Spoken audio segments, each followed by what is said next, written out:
그날 성경이 이름을 밝힌 사람은 네 사람뿐이었습니다.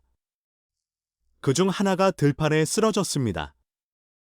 그를 쓰러뜨린 건 남이 아니라 같은 배에서 나온 형이었습니다. 인류가 처음 배운 죽음은 병도 아니고 짐승도 아니었습니다. 형제의 손이었습니다. 그런데 이상한 일이 벌어집니다. 하나님은 그 형을 죽이지 않으셨습니다. 오히려 아무도 그를 해치지 못하도록 표 하나를 주셨습니다. 살인한 사람을 지켜주는 표였습니다.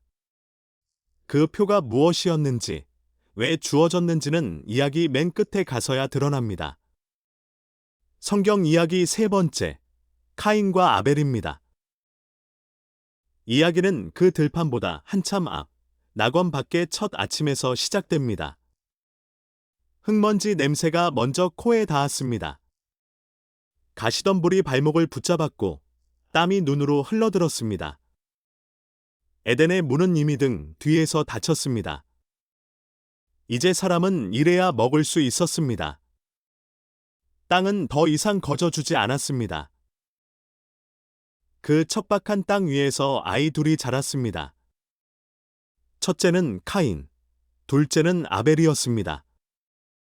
형은 땅을 갈았고 동생은 양을 쳤습니다. 같은 부모에게서 났지만 두 사람이 사는 세계는 처음부터 조금 달랐습니다. 카인의 하루는 허리를 굽히는 것으로 시작됐습니다. 돌을 골라내고 흙을 뒤집고 뿌리를 뽑았습니다. 손톱 밑에는 늘검은 흙이 끼어 있었고 등은 나이보다 먼저 굽었습니다. 땅은 정직했지만 인색했습니다. 준 만큼만, 아니 그보다 조금 덜 돌려주었습니다. 아벨의 하루는 언덕 위에서 시작됐습니다. 양떼를 몰고 풀 있는 곳을 찾아다녔고 바람 부는 능선에서 하늘을 오래 올려다봤습니다. 그의 일은 기르는 일이었습니다. 지키고, 먹이고, 기다리는 일, 두 인생이 그렇게 나란히 놓여 있었습니다. 이 시절 사람들에게 제사란 종교의식이 아니었습니다. 신 앞에 내놓는 가장 정직한 자기소개였습니다. 내가 무엇을 하며 살았는지, 그리고 무엇을 가장 아끼는지. 제단 위에 올린 물건 하나가 그 사람 전부를 말해줬습니다. 어느 날, 두 형제가 각자의 재물을 들고 언덕으로 올라왔습니다. 카인은 땅의 소산을 가져왔습니다. 그의 거둔 곡식과 열매였습니다. 아벨은 양떼의 첫 새끼와 그 기름을 가져왔습니다. 무리 가운데 가장 좋은 것이었습니다. 차이는 커 보이지 않았습니다. 그런데 성경이 두 재물을 적는 방식은 달랐습니다. 카인의 것은 그냥 땅의 소산이라고만 적혔고 아벨의 것은 첫 새끼와 그 기름이라고 적혔습니다. 한쪽에는 처음 거이라는 말이 붙어 있고 다른 한쪽에는 붙어 있지 않습니다. 사람들은 오래전부터 바로 그 한마디의 차이를 오래 들여다봤습니다. 불이 붙고 연기가 올랐습니다. 그 자리에서 무엇이 보였는지 성경은 한 글자도 적지 않았습니다. 다만 후대 사람들은 이 장면을 오래 상상해 왔습니다. 한쪽 연기는 곱게 하늘로 올라가고 다른 한쪽은 오르다 말고 땅으로 눕더라고. 그 상상이 말해주는 건 하나입니다. 그날 두 사람 모두 결과를 분명히 알아차렸다는 것. 아벨의 제사는 받아들여졌습니다. 카인의 제사는 그러지 못했습니다. 성경은 그 이유를 길게 설명하지 않습니다. 그냥 그렇게 됐다고만 적혀 있습니다. 그리고 그 자리에 아무 말도 하지 않은 채 자기 제단 앞에 그대로 서 있는 한 사람이 있었습니다. 그는 오래 서 있었습니다. 등 뒤로는 동생의 제단에서 곱게 오른 연기가 하늘 높이 이어지고 있었습니다. 그는 뒤를 돌아보지 않았습니다. 돌아보지 않으려고 애쓰는 사람의 등이 어떤 모양인지 우리는 압니다.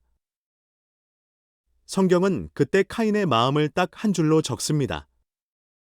몹시 분하여 안색이 변하니? 표정이 바뀌었다는 그 한마디. 그 짧은 문장 안에 밤새 뒤척인 시간이 들어 있습니다.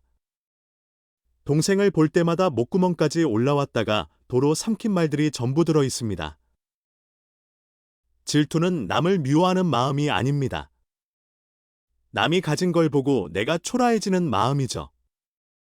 카인은 아벨이 미워서 견딜 수 없었던 게 아닙니다. 아벨 옆에 선 자기 자신을 견딜 수 없었던 겁니다. 오늘 우리도 아는 감정입니다. 그때 하나님이 먼저 말할 것입니다. 벌이 아니라 질문이었습니다. 내가 어찌하여 분하여하며 어찌하여 안색이 변하느냐? 잘못을 짚는 말이 아니라 마음을 열어보이라는 말이었습니다. 그리고 경고가 이어집니다. 죄가 문에 엎드려 있느니라. 문 앞에 짐승처럼 웅크린 무언가가 있다는 겁니다. 아직 안으로 들어오지 못한 채 문이 열리기만 기다리며 숨죽이고 있는 것, 그건 카인의 바깥이 아니라 카인의 안에 있었습니다. 이 말은 이미 벌어진 일을 심판하는 말이 아니었습니다. 아직 벌어지지 않은 일을 막으려고 내민 손이었습니다. 그 순간 카인에겐 돌아설 문이 열려 있었습니다. 아직은 아무 일도 일어나지 않았습니다. 며칠이 지났습니다.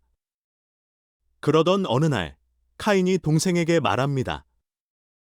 아벨아, 우리들로 나가자. 아벨은 아무것도 묻지 않았습니다. 형이 부르면 따라 나서는 게 동생이었으니까요. 이 대목이 무서운 건 여기입니다. 한 사람에겐 계획이 있었고 다른 한 사람은 그걸 몰랐다는 것. 나란히 걷는 두 사람의 발걸음은 똑같아 보였습니다. 하지만 그 길의 끝은 두 사람에게 전혀 다른 곳이었습니다. 사람이 없는 벌판이었습니다. 여기서는 길게 말하지 않겠습니다. 성경도 길게 적지 않았습니다. 카인이 일어나 그의 아우 아벨을 쳐 죽이니라. 인류가 처음 배운 건 농사도 목축도 아니었습니다. 사람을 없앨 수 있다는 사실이었습니다. 그리고 침묵이 왔습니다. 바람 소리만 남았습니다. 주인을 잃은 양떼가 벌판 여기저기로 흩어졌습니다. 해가 기울 무렵 들에서 마을 쪽으로 걸어오는 사람은 하나뿐이었습니다. 그날 저녁 다시 질문이 옵니다. 내 아우 아벨이 어디 있느냐? 몰라서 물으신 게 아닙니다. 에덴에서 아담에게 내가 어디 있느냐 물으셨던 것처럼 스스로 말할 기회를 주는 질문이었습니다. 아직 문은 완전히 닫히지 않았습니다. 카인이 대답합니다. 내가 알지 못하나이다. 내가 내 아우를 지키는 자니이까. 성경에 남은 가장 오래된 거짓말 가운데 하나입니다. 그리고 오늘까지도 우리가 가장 자주 쓰는 말이기도 합니다. 그건 내 몫이 아니라는 말, 내가 상관할 일이 아니라는 말. 대답이 돌아옵니다. 내가 무엇을 하였느냐? 내 아우의 핏소리가 땅에서부터 내게 호소하느니라. 감춘 것은 땅 속에 있었습니다.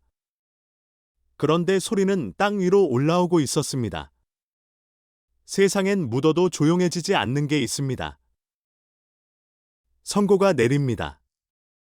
땅은 더 이상 그에게 소출을 내주지 않을 것입니다.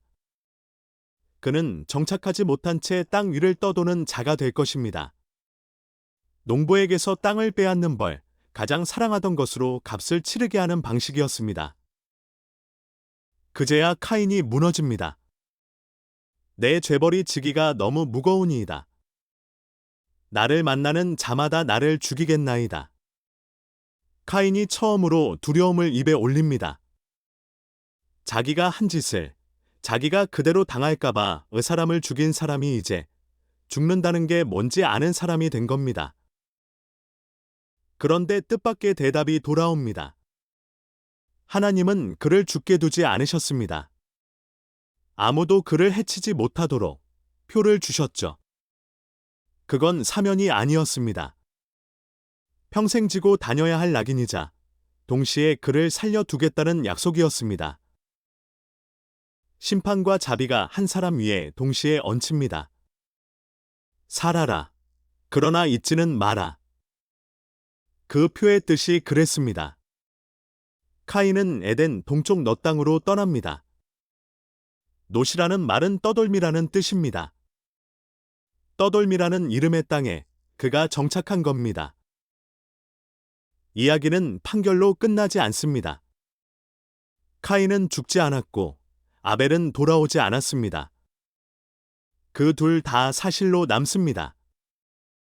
성경은 어느 쪽도 지우지 않습니다. 그날 들에 있었던 건 괴물이 아니었습니다. 문 앞에 웅크린 것을 문 안으로 들여보낸 그냥 한 사람이었습니다. 인류는 이 첫 핏자국 위에서 계속 살아갑니다. 그리고 시간이 흐르자 그 자국은 땅 전체로 번져갑니다. 마침내 하늘이 이 세상을 그냥 두지 않기로 결심하는 날이 옵니다. 그때 한 사람이 산 위에서 배를 짓기 시작하죠. 다음 이야기에서 이어가겠습니다. 성경의 다음 이야기가 궁금하시다면 구독으로 함께 걸어가 주세요.